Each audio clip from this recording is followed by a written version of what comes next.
You're not certain as to what has gone wrong. Is this a marriage that's failing?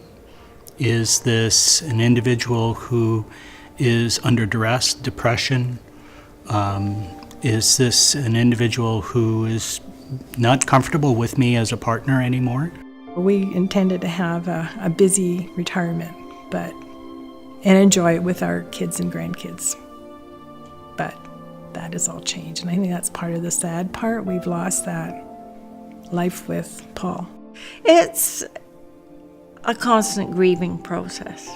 You're grieving one loss after another in your life. That's I think that's the best way to describe it.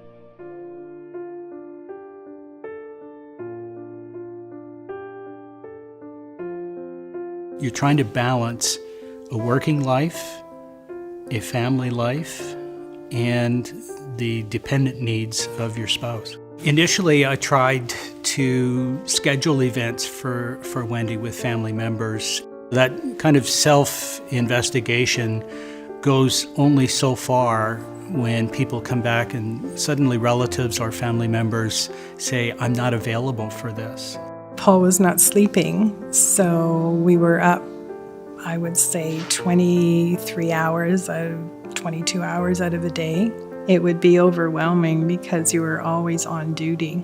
I wasn't aware of it, but I think others around me were aware of the toll it was taking on me, health-wise.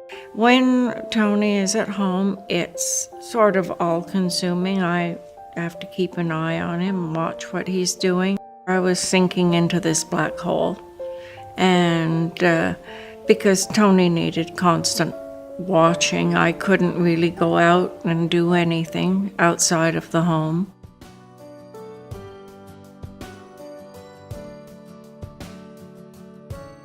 Dementia care has changed in that now we are not focusing on taking care of the client. We are focusing on creating an environment and a place where the client can take care of themselves, where the client can be themselves. It's about finding the right mix of activities and of social settings for people so that they feel comfortable, they feel like they belong. Because it's all about keeping the families together so that the person with dementia can stay living at home, living in their community for as long as possible. And a piece of that is the caregivers, so that they can continue on with their normal routines, with their life. You cannot work if you're the support giver for a person with this disease. You have to have help. So it helped me survive.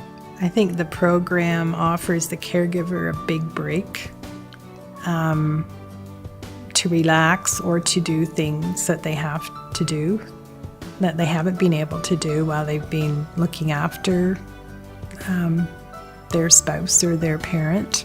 I can't imagine my life or his without it. It's meant certainly a great deal to me. I feel I have become a person again and not just a caregiver. I might say that you have given a new lease on life to not only the person with Alzheimer's, but the caregiver and their family, because they, as a family member, the caregiver's frame of mind and so on affects their children, their grandchildren. Those who forget should not be forgotten. It's time to bring innovative dementia care to Oakville. It's time for caregivers to get the help they need. It's time for a new dementia care space in Oakville. Build better days with us. For people with dementia, for your family, for Oakville.